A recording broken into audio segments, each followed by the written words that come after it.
CBS News Up to the Minute. The 9/11 Commission issues a damning report calling for sweeping changes. This was a failure of policy, management, capability, and above all, a failure of imagination.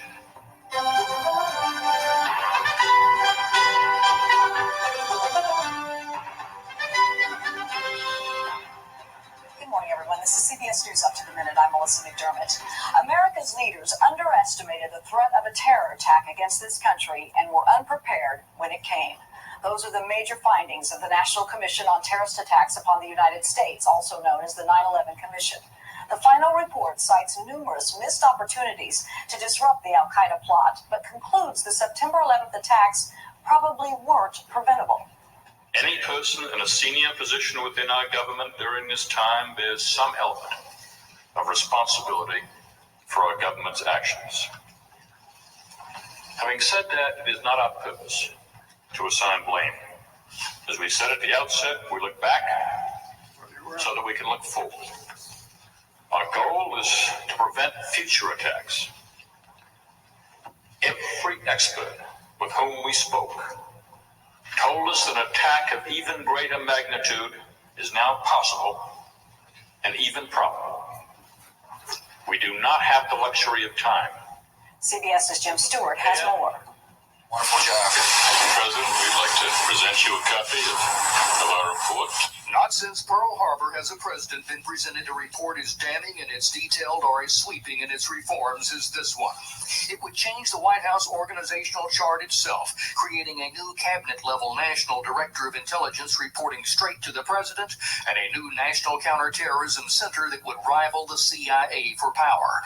In fact, under the Commission's plan, whoever replaces former CIA Director George Tenet would essentially become a bureaucratic bit player. We are not just recommending moving around the deck chairs and boxes on organization charts.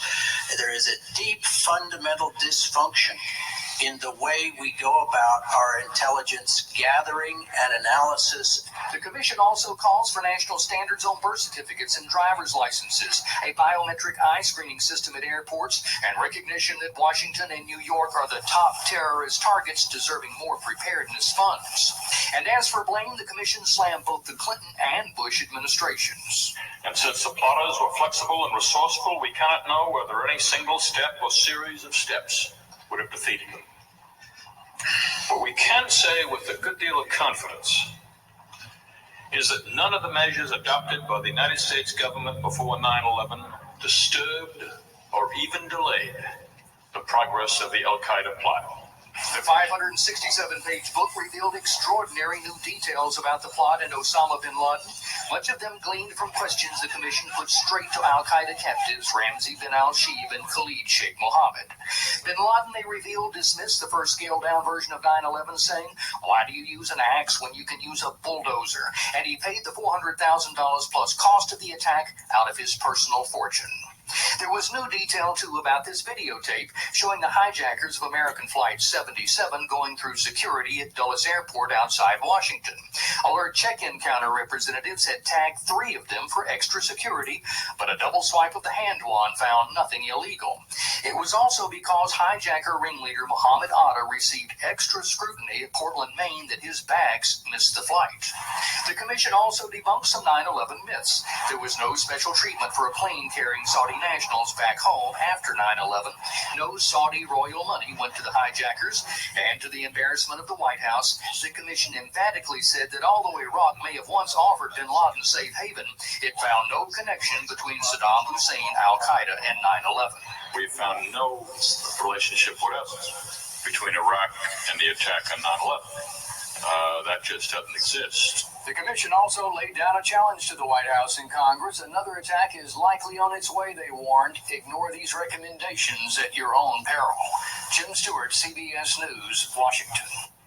Nearly 3,000 people were killed in the worst terror attacks in U.S. history. It was their families who pushed for creation of the 9/11 Commission over the objections of, among others, President Bush. And as CBS's Cheryl Atkinson reports, the families say their work is far from over. Like it or not, the 9/11 families have become their own family unit, and they showed up in force for the 9/11 panel's final report. Do you think this committee ever would have convened if it had not been for the families? I don't think so. I mean, Monica Gabrielle lost her husband in the World Trade Center. She helped push to create the commission, the time has come to address the deadly mistakes of 9/11. testified before it, and says she had to be here for the release of the report. And while she's pleased with the recommendations, is today a good day? No day is a good day. This is the end of one chapter, and we just go on to the next. And I don't think it ends. The next chapter, getting all the recommendations put into place. If this gets pushed under the rug, I won't even blame Congress. I'll blame you and me, because now it's time that we have to say, you know what? We don't want this to happen again. The families want to ensure changes are made quickly, and with an election coming up, these victims turned lobbyists are making no secret of their intentions to use their political clout. This is what you do. You ask anybody who's running for office, what is your position on these recommendations? And if they're not going to vote for it, they should not be sent back to Washington. And if we're called upon to help the commissioners lobby, I guess we'll have to do that. We're tired, but we'll do the right thing. In that respect, the families say the report didn't put a period at the end of the sentence, just a comma. Cheryl Atkinson, CBS News, Washington. Also on Capitol Hill, Congress gave final approval to a new defense spending bill and sent it to President Bush to sign. The $416 billion measure passed the Senate unanimously, but not without criticism. It includes $25 billion to pay for the wars in Iraq and Afghanistan, a figure critics say is way too low. Congress now adjourns for a 6-week summer recess. Inside Iraq this morning, 2 more U.S. soldiers were killed by a roadside bomb in the city of Samara, and the government of Kenya is telling its citizens to leave the war zone immediately. 3 Kenyans are among the 6 latest foreigners kidnapped and threatened with beheading if their countries refuse to pull citizens out of Iraq. In the meantime, a headless body in an orange jumpsuit was discovered in the Tigris River in the northern city of Beijing. It's thought to be that of a kidnapped Bulgarian truck driver. The captain of a Turkish merchant vessel will be in federal court today after telling the Coast Guard there were explosives on his ship. It happened during a routine security check in the Delaware River. The captain was apparently angry it was taking so long and threatened there were explosives on board, rigged to explode when the ship docked in Philadelphia's harbor. He quickly recanted his statement, but it was too late. The guardsman called the FBI and Homeland Security. The ship was ordered to anchor offshore, and the captain faces federal charges. And we're back in 2 minutes.